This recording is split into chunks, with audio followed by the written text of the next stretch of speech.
C'è anche il regista triestino Davide Del Degan con Ricordati di me, scritto da Alessandro Biamonti, fra gli autori degli 8 cortometraggi vincitori del bando Corti senza confine. Ieri alla Mostra del Cinema di Venezia il progetto è stato presentato al pubblico. Sono state 151 le candidature pervenute dall'Italia e dall'Europa. Il progetto, voluto dalla Regione, fa parte di un programma più vasto collegato a Gorizia, Nova Gorizia 2025, volto a realizzare prodotti originali che anche in futuro possano testimoniare l'evento e costituire un'ideale eredità culturale. I cortometraggi saranno fruibili dal pubblico nel corso del prossimo anno, in una serie di momenti dedicati all'interno del programma della Kermesse. L'auspicio, come ha sottolineato Chiara Omero, presidente della Film Commission Friuli Venezia Giulia, è che essi possano trovare la strada dei festival internazionali.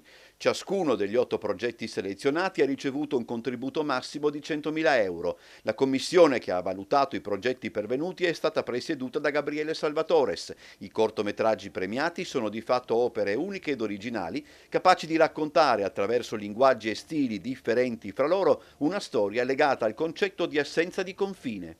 Dunque la nostra regione rafforza anche attraverso iniziative come Corti senza confine un ruolo fondamentale nella realizzazione di prodotti cinematografici, come del resto questa edizione della Mostra del Cinema di Venezia avrà modo di dimostrare.